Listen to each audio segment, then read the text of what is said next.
amazónico, desde siempre y hasta siempre. ¡Viva la patria! Seguro has escuchado esta frase miles de veces a lo largo de tu vida, pero ¿qué tan cierta es? Porque resulta que fue dicha en el marco de una guerra y diseñada para levantar el sentido de patriotismo. O falso patriotismo, diría en realidad.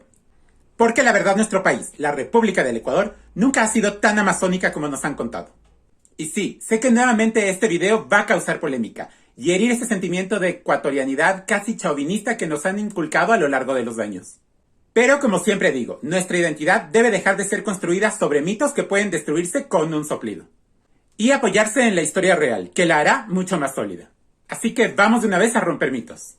Empecemos diciendo que después de consumadas las independencias, las naciones que se formaron en América comenzaron sus procesos de definición de fronteras con las naciones vecinas. Y para ello ocuparon tres conceptos: el de los límites de la última cédula real que se haya emitido con demarcaciones de límites y pertenencias a los diferentes territorios del Imperio Español antes de la independencia, el de la autodeterminación de los pueblos, en que los habitantes de las mismas regiones escogían si pertenecer a uno u otro país, y el del llamado uti possidetis iure, mediante el cual un territorio pasa a pertenecerle a una nación con la que tiene vínculos históricos, culturales, sociales o geográficos. Y en este sentido, es necesario aclarar también que el Ecuador no existió sino hasta 1830, cuando se separó de Colombia. Y quédate con este dato porque será muy importante más adelante. Recorramos entonces la línea de tiempo de las reclamaciones amazónicas desde el proceso de independencia bolivariano. Cuando la República de Colombia fue creada el 19 de agosto de 1819, con el mismo territorio del desaparecido Virreinato de Nueva Granada. Es por esto que los territorios de la Presidencia de Quito, incluida la provincia de Guayaquil, que había regresado a esa jurisdicción mediante Real Cédula del 23 de junio de 1819, se consideraba parte integrante de Colombia, aunque para ese año aún estuviese independizada. Una vez consumada la independencia de todos los territorios sureños, en 1824 se dictó la Ley de División Territorial que estructuró el país en distritos, departamentos y provincias, tal como se conoce en la historiografía tradicional. Moviéndonos ya a la frontera, abordemos la zona de reclamación menos compleja, la provincia de Jaén de Bracamoros, ubicada al sur de Loja y Zamora. El 4 de junio de 1821, los habitantes de Jaén declararon su independencia, e inmediatamente se unieron de manera voluntaria a la jurisdicción peruana de Trujillo, enviando representantes al Congreso peruano. Pese a ello, en julio de 1822, Antonio José de Sucre ordenó que las autoridades de Jaén jurasen la Constitución colombiana y se incorporaran a la República, pero estos lo rechazaron e indicaron que incluso ya tenían diputados en Lima. Esto, pese a que claramente lo sucedido en Jaén respondía al principio de libre autodeterminación de los pueblos, pero nunca fue aceptado por Colombia. Ahora hablemos de Maynas, es decir, la mayor parte de los territorios amazónicos, y los que mayor conflicto causaron entre Ecuador y Perú a lo largo de los siglos. Según la Real Cédula expedida el 15 de julio de 1802, las gobernaciones de Maynas y Quijos, así como las misiones que los jesuitas quitenses habían abandonado en el río Marañón tras su expulsión de España, pasaban a la jurisdicción del Virreinato del Perú como una estrategia para evitar los avances de los portugueses en la zona. Esto desvinculaba de la Presidencia y Real Audiencia de Quito a todo el territorio amazónico desde la ceja andina oriental.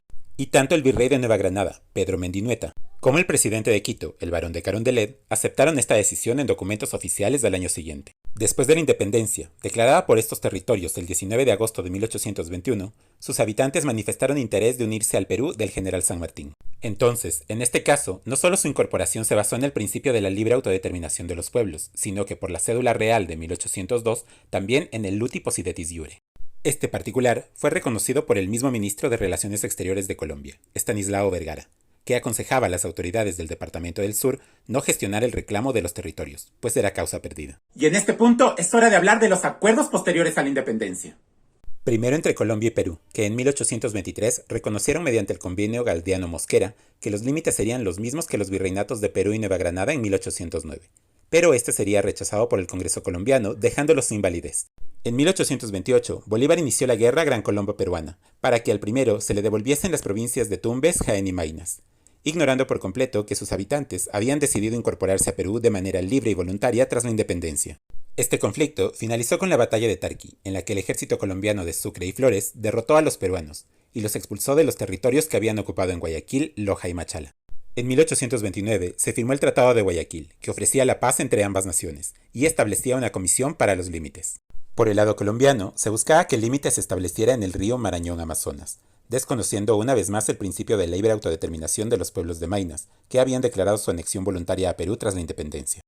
Mientras, por el lado peruano, el canciller José María Pando ofreció entregar los territorios al norte del Marañón Amazonas, pero la intransigencia del representante colombiano en Lima, Tomás Cipriano de Mosquera, sobre puntos específicos de los ríos Tumbes y Chinchipe, hicieron que dichas negociaciones diplomáticas no llegaran a ningún lugar.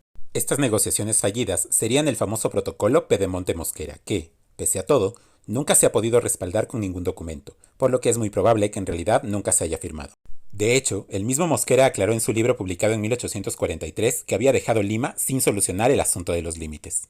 Por otro lado, los trabajos demarcatorios en campo acordados por el Tratado de Guayaquil nunca llegaron a realizarse, pues los grupos de expertos peruanos y colombianos no lograron encontrarse a tiempo en Tumbes, e inmediatamente después sucedió la disolución de la Gran Colombia. Y es recién en este punto que aparece Ecuador como nación, resultado de esa separación colombiana de 1830. Y por lo tanto, toda una nueva unidad jurisdiccional que debía establecer sus propios límites, pues no era continuación de Colombia, sino algo completamente nuevo. Asimismo lo entendieron las autoridades ecuatorianas, que enviaron a Lima a Diego Noboa para negociar un tratado con Perú, el famoso tratado Pando-Noboa del 12 de julio de 1832. En el mismo, además de acordar la paz y el comercio, ambas naciones se comprometían a celebrar un arreglo de límites a futuro, dejando en claro que las negociaciones con Colombia no representaban a la nueva nación ecuatoriana. El tratado fue aprobado por los congresos de ambas naciones y hecho efectivo el 27 de diciembre de 1832. Y hasta ese momento el Estado ecuatoriano no había hecho en realidad ninguna reclamación sobre los territorios de Tumbes, Jaén y Maynas. Y fue recién a partir de 1841 que iniciaron esas pretensiones territoriales como República del Ecuador. Se cree que por influencia del general Andrés de Santa Cruz, derrotado tras la disolución de la Confederación Perú-Boliviana, y que se encontraba en Ecuador como exiliado. Las negociaciones iniciadas por el gobierno peruano, que estuvo a punto de alcanzar un acuerdo limítrofe con Ecuador en 1842, se truncaron cuando su país perdió la guerra contra Bolivia y el presidente ecuatoriano Juan José Flores intentó aprovecharse de la situación para, por primera vez en más de una década de existencia del Ecuador, reclamar los territorios amazónicos y del sur. Una serie de negociaciones fallidas e intentos vanos de solucionar el asunto de las fronteras se sucedieron entre ambas naciones a lo largo de los siguientes años. Pero no nos detendremos a analizar todas y cada una de las veces que se firmaron tratados, se desconocieron los mismos, y se iniciaron y terminaron conversaciones limítrofes, pues estaban cargadas de vicios y fallas desde ambas partes, lo que precisamente derivó en que el conflicto no tuviese un rápido final. Aunque sí toparemos el extraño caso de una controversial Real Cédula firmada por Felipe V en 1740, que utilizó como argumento el gobierno ecuatoriano a mediados del siglo XX, y que supuestamente marcaba los límites entre las audiencias de Quito, perteneciente al Virreinato de Nueva Granada, y la de Lima, del Virreinato del Perú, en la que las provincias de Tumbes, Jaén de Bracamoros, Jeveros y Maynas estarían bajo jurisdicción quitense. Pero el asunto es que esa cédula nunca fue nombrada por ninguna fuente ni ecuatoriana ni peruana antes del siglo XX, y mucho menos ha aparecido pese a cientos de esfuerzos por encontrarla a lo largo de los años, lo que hace, más que probable, que en realidad nunca existiera, y fue inventada para validar el reclamo ecuatoriano. En este punto, el mismo diplomático y estudioso ecuatoriano, Julio Tobar Donoso, expresó que hay que tomar los límites de esta supuesta cédula con cautela, pues nunca se ha encontrado. Por otro lado, a lo largo de estos años del dilatado vaivén del conflicto durante el siglo XIX, las autoridades peruanas consolidaron su presencia en la región amazónica con colonización e infraestructura.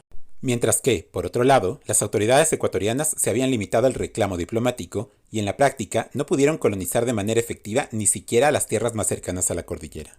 En este punto, es necesario aclarar que la penetración peruana en la Amazonía se vio facilitada por la rapidez de viaje a través de las rutas fluviales que partían desde ciudades como Moyobamba hacia el Amazonas y sus afluentes.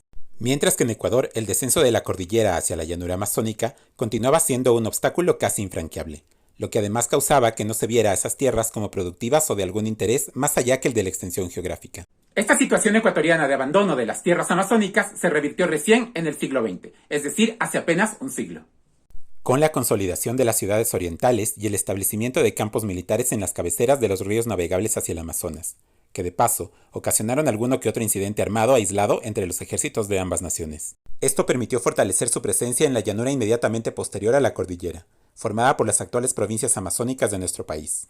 Así logró además su vinculación de manera definitiva al territorio ecuatoriano por principios de ocupación y autodeterminación de los pueblos, pues sus habitantes finalmente se sentían ecuatorianos. Aunque también es de señalar que, en los cauces bajos de los mismos ríos, que son las actuales provincias amazónicas peruanas, la población se sentía ya de ese país.